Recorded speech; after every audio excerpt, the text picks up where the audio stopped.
Bonjour, bienvenue sur l'art du fait maison.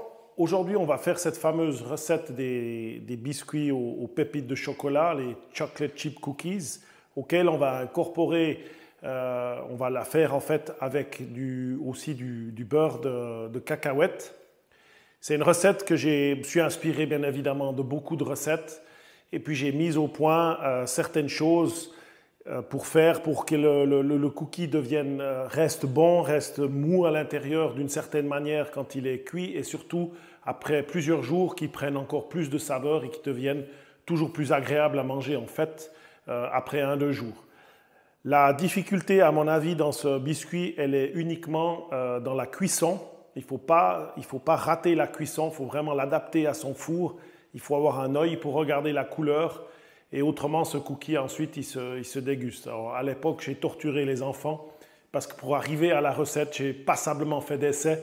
Ils rentraient de l'école, c'était cookie. Ils rentraient de l'école le lendemain, c'était une nouvelle version avec des flocons d'avoine. J'ai essayé beaucoup de choses. C'était une torture compliquée pour eux, mais ils s'en sont sortis.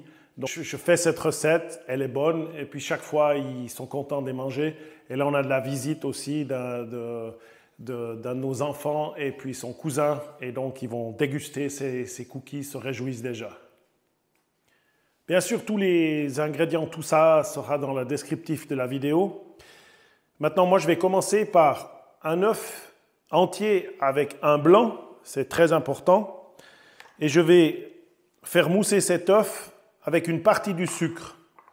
Le sucre, j'ai du sucre blanc, du sucre de cassonade foncé.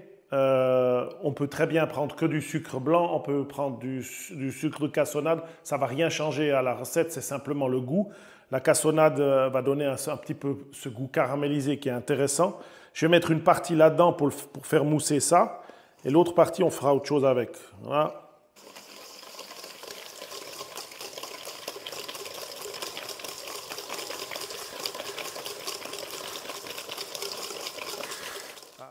Après quelques minutes, on obtient quelque chose de bien mousseux. Le sucre est bien dissous là-dedans. Et on va s'occuper de le reste du sucre avec le beurre. Alors là, ce que je vais faire, c'est que je vais en fait mélanger le restant du sucre avec le beurre. Ça va me faciliter pour pommader le beurre, qui doit être à température ambiante, voire un peu plus mou, si on peut.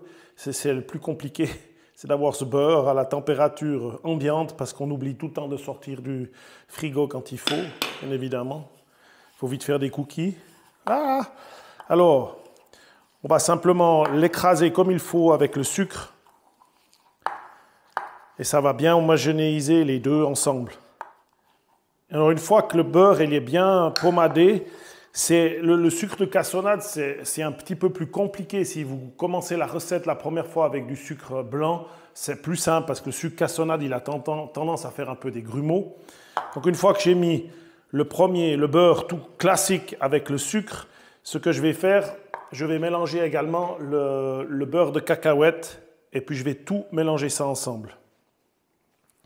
En beurre cacahuète, c'est beaucoup plus mou, c'est plus simple de le mélanger, mais c'est mieux de le faire comme ça dehors. Maintenant qu'on a bien mélangé nos beurres et le restant du sucre, on ne va pas oublier de mettre un peu d'extrait de vanille là-dedans. Alors bon, généralement, moi j'en mets à l'œil, une bonne cuillère à soupe. Ça, c'est super important, c'est bon. Si vous n'avez pas d'extrait de vanille, on a fait une vidéo là-dessus, mais vous pouvez mettre aussi un peu de sucre vanillé. C'est important. Mélangez ça. Et maintenant, on va finir de mélanger tous les ingrédients liquides, entre guillemets, c'est-à-dire ce que j'ai mis là-dedans et le beurre. Alors,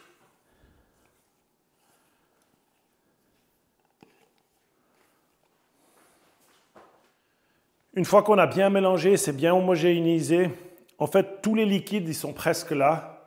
On va à la fin ajuster si la pâte nous convient pas avec les liquides, on aura le choix de mettre un petit peu de crème. Maintenant, on va passer aux ingrédients solides. On va commencer par la farine. Alors, dans un biscuit, il n'y a pas besoin de la passer, de la tamiser. Ça serait bien, si c'est important de tamiser pour, par exemple, dans les cakes, mais dans les biscuits, on peut faire comme ça tout simplement. Par contre, en dessus de la farine, ce qu'il faut rajouter, c'est évidemment la poudre à lever, et puis l'ingrédient secret dans ces biscuits pour que le cœur reste un petit peu mou comme ça, ce n'est pas la farine que vous allez utiliser, c'est une farine blanche, hein, toute simple, c'est la maïzena. Et ça, la maïzena, c'est quelque chose qui est super important dans ce biscuit, ça va déterminer vraiment la qualité du cœur de votre biscuit. Et là, j'en mets une bonne cuillère à soupe, si je la retrouve. Non. Là, j'en mets une bonne cuillère à soupe, donc je rajoute dessus. Voilà, une cuillère à soupe de maïzena. Et sur la farine, je vais mettre de la poudre à lever, une cuillère à café, ça correspond à peu près à ça. Une cuillère à café. Et là, tout simplement, je mélange un petit peu la poudre à lever et la maïzena avec la farine. Dans stress la vidéo, j'ai oublié quelque chose de super important, c'est la pincée de sel. Moi, je mets un peu de fleur de sel, je vais le rajouter dans le bord du beurre et je le mélangerai. Je mets une pincée de fleur de sel. Alors, dans la recette, j'aurai des cacahuètes salées, grillées salées, elles sont torréfiées et salées. Donc ça va rajouter encore une partie de sel, donc j'ai mis une petite pincée de sel. Si vous ne mettez pas de cacahuètes, dans ce cas-là, vous mettez une bonne pincée de sel, c'est super important. Une fois qu'on a mélangé ces ingrédients secs ensemble, on va simplement brasser le tout pour bien mélanger, pour bien incorporer tout ça dans la masse liquide. La consistance de la pâte, elle est presque parfaite. Il manquerait, à mon sens, un tout petit peu de liquide et la raison est simple. C'est comme nos œufs de poule ne sont pas calibrés, on peut le dire comme ça, l'œuf dans lequel j'ai pris que le blanc, c'était un petit œuf. Et là, il manque une touche de crème, mais une cuillère à soupe de crème. Voilà, et ça sera parfait. Et ça, vous pouvez seulement le voir à la fin. Ça va vous permettre d'avoir voilà, juste ce qu'il faut pour mélanger les derniers ingrédients qui sont le chocolat et les cacahuètes. La consistance doit être assez souple quand même pour vous permettre de mélanger les dernières choses, mais ne doit pas être liquide comme si vous faites un muffin ou bien un cake. Ça ne doit vraiment pas trop couler, sinon ça ne vous arriverait pas à former les boules. À ce point-là, vous pouvez déjà goûter. C'est super bon. Mais en rajoutant maintenant simplement les pépites de chocolat, les cacahuètes.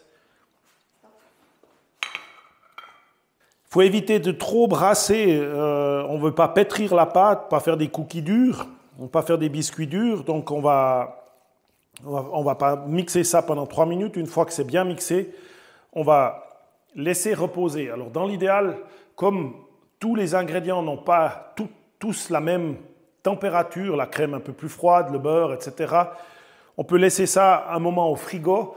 Alors, si vous laissez trop longtemps au frigo, vous aurez quelque chose de dur. Pour mettre au four, ça sera compliqué. Si vous mettez...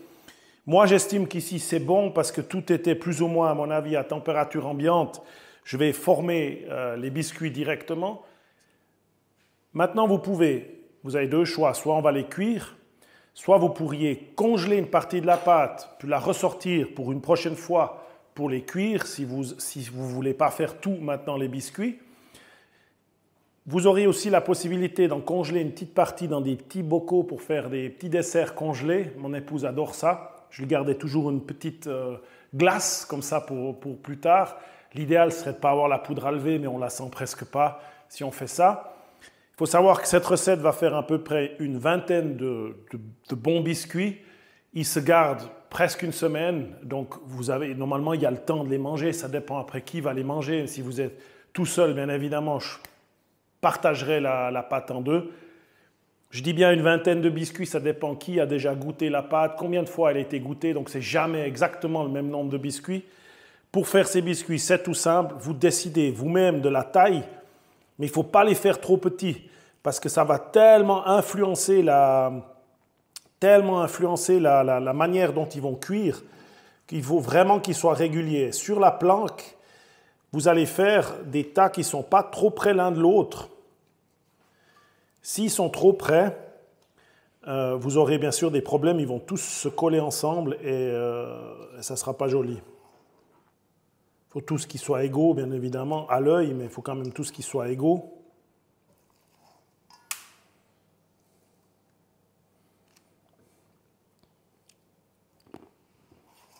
Je rassemble une dernière fois un peu tout pour que ça soit joli en forme.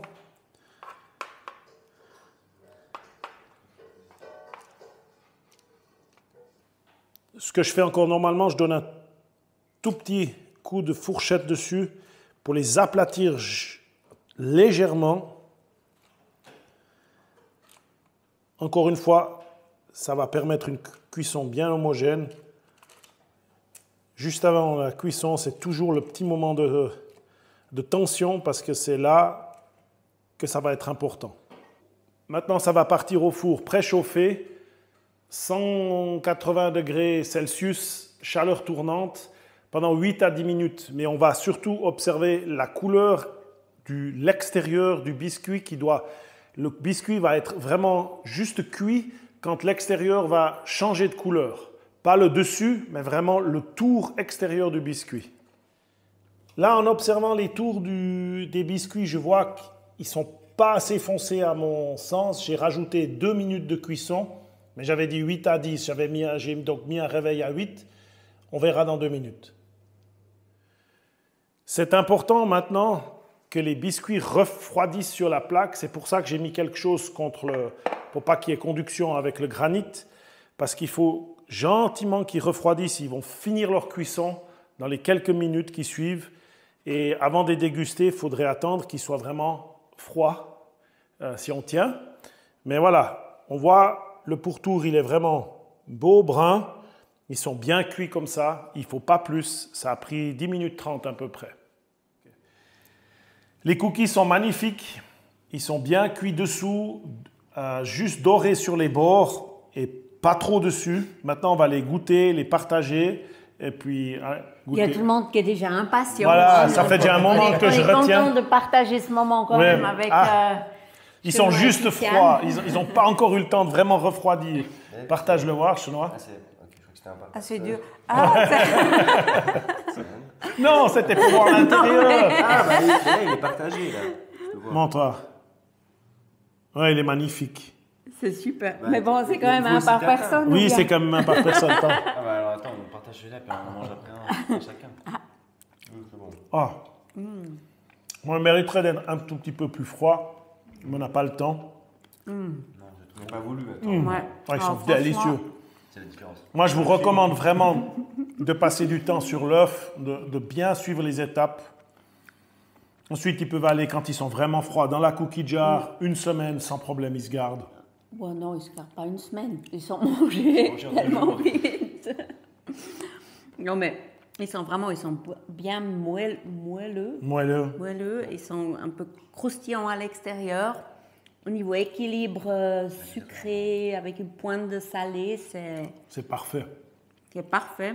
Avec les cacahuètes, c'est bon. C'est croustillant. Croustillant. Non, c'est vraiment bien réussi.